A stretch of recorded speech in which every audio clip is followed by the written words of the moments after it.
There are many strange rules that MPs have to abide by in the House of Commons. Possibly one of the most peculiar is that clapping, despite the onslaught of claptrap talk, is banned in the chamber. Instead, they make an elongated hear, hear sound. But what is it, and why is applause banned in the Commons?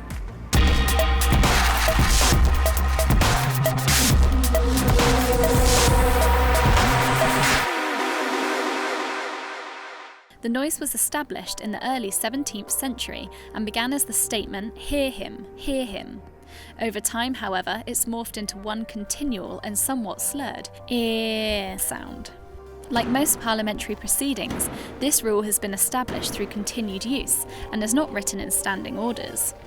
But it is written in a book known as Theresa May, which is like the Bible of chamber customs. The book, now in its 24th edition, sets out rules within the House that have long been the source of authority in the House of Commons. The book states that members must not disturb a member who is speaking by hissing, chanting, clapping, booing, exclamations, or other interruption. However, and this is where the noise comes into play, it does add, when not uttered till the end of a sentence, the cry of "hear, hear" offers no interruption of the speech. So it turns out MPs were banned from clapping in case applause overshadowed what MPs were actually saying. There are many examples, however, of when this rule hasn't been upheld. One of the most famous, perhaps, was during Tony Blair's farewell speech on June 27, 2007. I wish everyone, friend or foe, well, and that is the end.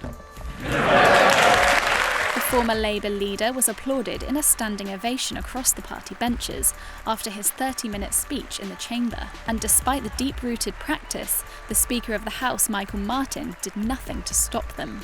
During an awkward exchange in Parliament, 56 members of the SNP were told by Speaker John Bercow to respect the House rules.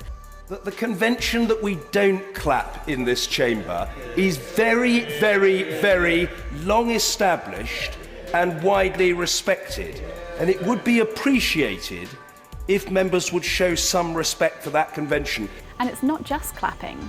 The same group of SNP members was scolded by the Deputy Speaker, Lindsay Hoyle, for singing Ode to Joy in the Commons. Order! I personally don't mind singing, but I certainly can't allow it in the chamber.